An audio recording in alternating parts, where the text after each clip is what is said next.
নজর রাখবো পরবর্তী সংবাদে। ঘূর্ণিঝড় রেমালের প্রভাবে কার্যত উত্তর পূর্বের একাধিক রাজ্যে ক্ষতির সম্মুখীন, তবে তারই মধ্যে ব্যাপক ক্ষয়ক্ষতির চিত্র উঠে এসেছে মিজোরাম থেকে।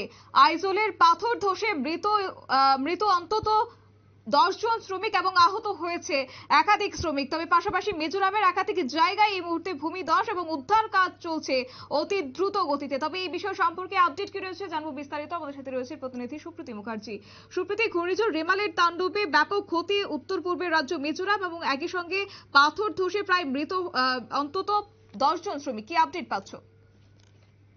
দেখো, ইতিমধ্যে ঘূর্ণিঝড় রেমালের প্রভাবে যে ক্ষয়ক্ষতির খবর আমরা পেয়েছি সকাল থেকে, তার দর্শকদের সামনে আমরা তুলে ধরার চেষ্টা করেছি। তবে এই মুহূর্তে দাঁড়িয়ে উত্তর পূর্বের উপরে যেহেতু ঘূর্ণিঝড় রেমালের অবস্থান রয়েছে, সেটা এখন ডিপ্রেশনে পরিণত হয়েছে, তাই সেই জায়গাতে দাঁড়িয়ে সবথেকে বেশি এখন প্রভাব লক্ষ্য করা যাচ্ছে তোমার মিজোরামের ক্ষেত্রে।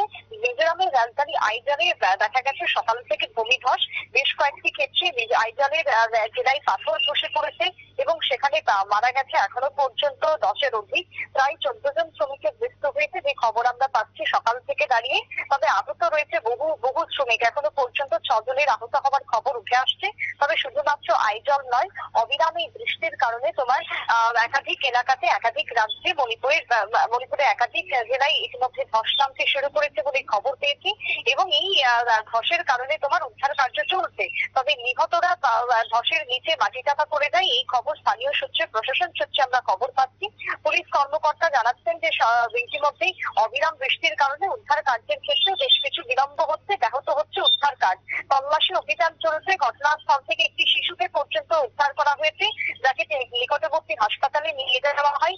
আজকে পরে শ্রমিকের উদ্ধারের অভিযান এখনো পর্যন্ত থামেনি, সেখানে অভিযান চলছে। বিশেষ করে যারা ভূমিধসের ফলে মৃত্যু হয়েছে, যারা আহত হয়েছেন, তারা অধিকাংশই শ্রমিক এখনো পর্যন্ত, যে খবর আমরা পেয়েছি। তাই সেক্ষেত্রে দাঁড়িয়ে তোমার চলছে উদ্ধার কাজ।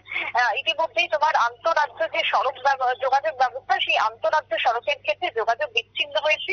বৃষ্টির কারণে সমস্ত স্কুল বন্ধ করে দেওয়া হচ্ছে। জরুরি পরিষেবা প্রদানের জন্য তোমার সরকারি কর্মচারীদের বাড়ি থেকে কাজ করতে বলা হচ্ছে এবং তোমার প্রশাসন সম্পূর্ণরূপে প্রস্তুতি রয়েছে পরিস্থিতি সামাল দেওয়ার জন্য।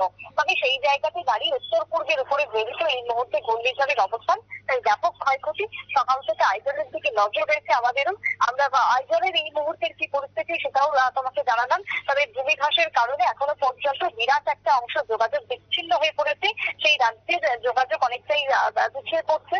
অন্যান্য রাজ্যের সঙ্গে যোগাযোগটাও ছিন্ন হয়ে যাচ্ছে ধীরে ধীরে। তবে যুদ্ধকালীন তৎপরতায় এক কথায় বলা যায় পরিস্থিতি উদ্ধারের কাজ চালাচ্ছে স্থানীয় প্রশাসন, যে খবর আমরা পেয়েছি স্থানীয় পুলিশ কর্তার কাছ থেকে। শতাব্দী।